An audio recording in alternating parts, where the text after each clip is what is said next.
देखो हमारे पास क्या है, अब क्या पार्शियल मेथड है। इस पार्शियल मेथड में हमारे पास क्या होगा, हमारे पास कुछ फैक्टर्स फॉर्म होंगी। ठीक है, हमारे पास जैसे कि यहाँ पे दिखने को आप देखोगे तो इसके अगर मैं मल्टीप्लाई करूँ तो कुछ क्वाड्रेटिक इक्वेशन टाइप बन जाएगी। ठीक है ना, बट इसका सॉल्यूशन करना आपके लिए उतना ही टिपिकल होगा। ठीक है, करने को हो जाएगा। ठीक है, बट हमारे पास थोड़ा टिपिकल वे हो सकता है इसका। ठीक है, तो उसके लिए एक अल्टरनेटिव वे है हमारे पास, पार्शियल मेथड है। ठीक है, पार्शियल मेथड में हम क्या करते हैं कि कुछ ना फैक्टर्स में हम डिवाइड कर देते हैं। ठीक है, हम क्या करते हैं, फैक्टर्स में डिवाइड कर देते हैं। ठीक है, फॉर एग्जांपल क्या हमारे पास ये दे रखा है, इसको हम किस फॉर्म में लिख सकते हैं, इस फॉर्म में फैक्टर्स में लिख देते हैं। ये दे रखा है इसको फॉर्म, इस फॉर्म में, तो इसका एक स्क्रीनशॉट ले लेना या फिर अपना लिख लेना। चलिए, उसके बाद फिर मैं आगे लिखवा इसको सॉल्यूशन करा देता हूँ। फॉर एग्जांपल के लिए मेरे पास एक क्वेश्चन है।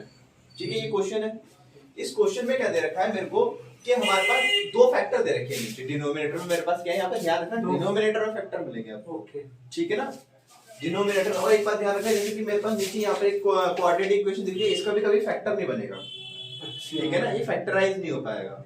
स्प्लिटिंग मेथड होता है, स्प्लिटिंग मेथड से फैक्टर बनाओ तो फैक्टर नहीं हो पाएगा, उसके रिगार्डिंग हमारे पास ये फॉर्मूला चलेगा। ठीक है, यस, ठीक।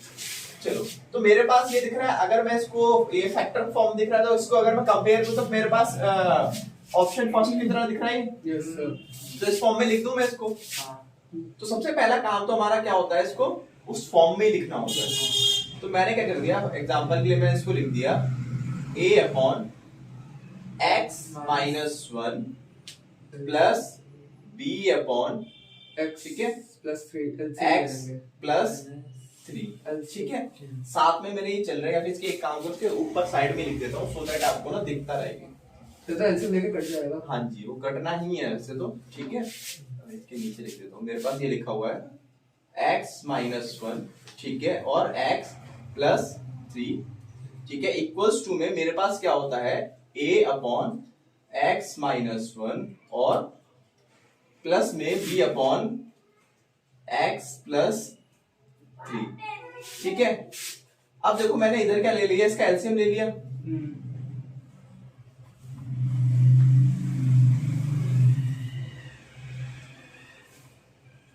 इसका एलसीएम लोगों तो मेरे पास क्या आ गया, x माइनस 1 और x प्लस 3। ठीक है, अब इसका इसके साथ में मल्टीप्लाई होगी तो क्या हो जाएगा मेरे पास, ax प्लस 3a, और इसकी इससे हो जाएगी तो मेरे पास bx माइनस b हो जाएगा। ठीक है, अब देखो भाई यहां से मेरे पास क्या हुआ, इससे डिनोमिनेटर से इसका पूरा डिनोमिनेटर कट गया। ठीक है, नाउ 1 इक्वल्स टू में मेरे पास यहाँ पे x वाला ये दिख रहा है, x वाला ये दिख रहा है, अगर मैं इसमें से x कॉमन ले लूं तो मेरे पास a प्लस b इंटू में x आ जाएगा। ठीक है, और इधर मेरे पास कांस्टेंट के रूप में एक ये दिख रहा है, एक ये दिख रहा है, तो मेरे पास क्या आ जाएगा, प्लस 3a माइनस b। ठीक है, इक्वल्स टू में 1 है। अब खुद सोचो कि अगर मैं इसमें कोएफिशिएंट्स को कंपेयर करूं,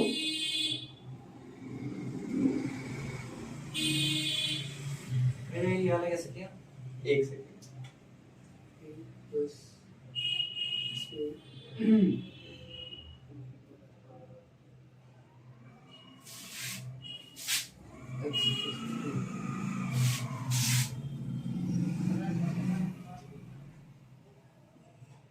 ठीक है। हाँ जी बेटे, क्या हो गया, ये वाला तो सही वाला स्टेप।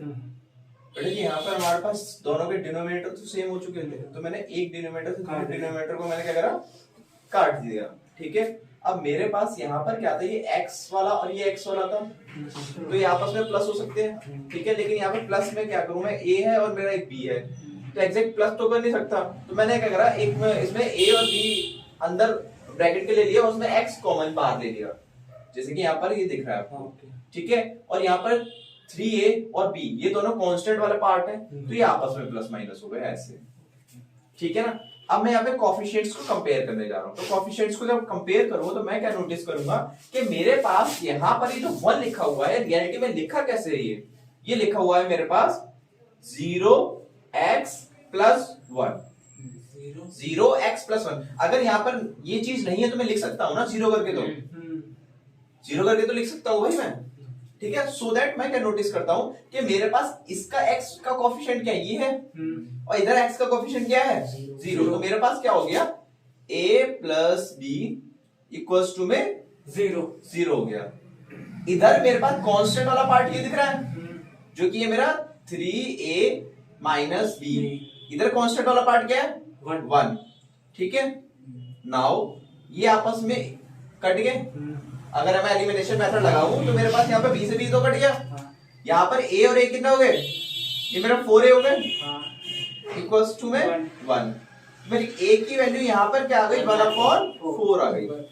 ठीक है, अब मेरे पास भाई एक इक्वेशन तो ये है मेरी और एक इक्वेशन ये है।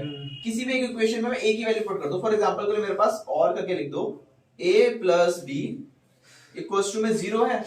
मैं अगर a की वैल्यू डाल दूं 1/4 प्लस b इक्वल्स टू में 0, तो b इक्वल्स टू में ये उधर जाके माइनस का 1/4 हो जाएगा। तो b की वैल्यू क्या आ गई मेरे पास भाई, माइनस का 1/4 आ गया। अब क्या करूंगा मैं, ये जो मैंने वैल्यूज बनाई है मैं इसमें बस पुट कर दूंगा, ये जो दिख रहा है ना आपको, मैं इसमें पुट कर दूंगा।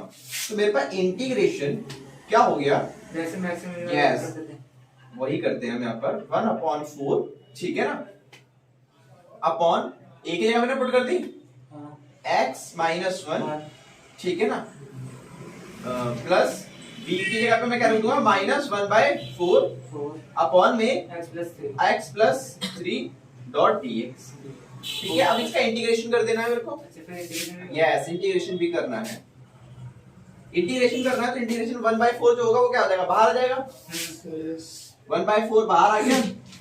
मेरे पास ये बचा अभी अंदर यहाँ पर, ठीक है, यहाँ पे मैंने इसको जो इंटीग्रेशन थी वो दोनों को स्प्लिट कर दिया। ठीक है, यहाँ पे माइनस का 1/4 बाहर आ गया। मेरा यहाँ पर क्या है, 1/x प्लस 3, ठीक है, डॉट dx। ठीक है, नाउ 1/4 यहाँ पर क्या लग जाएगा भाई मेरे पास, log x माइनस 1, ठीक है, माइनस 1/4 log x प्लस 3। ठीक है, अब यहाँ पे अगर मैं चाहूँ तो 1/4 बाहर, वैसे तो क्वेश्चन हो चुका है लेकिन अगर थोड़ा और सॉल्व करना चाहूँ तो 1/4 उसको बाहर निकाल दूंगा तो मेरे, हाँ तो ये मेरे पास क्या आ गया, log minus log x plus 3। ठीक है, अब ये नेगेटिव का निशान कब आता है, जब ये दोनों डिवाइड में होते हैं log में। ठीक है, तो 1/4, ठीक है, एक प्लस c और लगा देना यहाँ पर, प्लस c, वही यहीं छोड़ दे तो फिर एक सेकंड। यहाँ पर मेरे पास क्या आ गया, x माइनस 1 अपॉन में x प्लस 3 प्लस c। ठीक है, हाँ बेटे अगर यहाँ पे छोड़ने चाहे छोड़ सकता है, लेकिन अगर MCQ रिगार्डिंग आ गया तो उसके अंदर ध्यान रखियो, अगर ये मिलता है तो इसको राइट डाल देना है। ठीक है ना।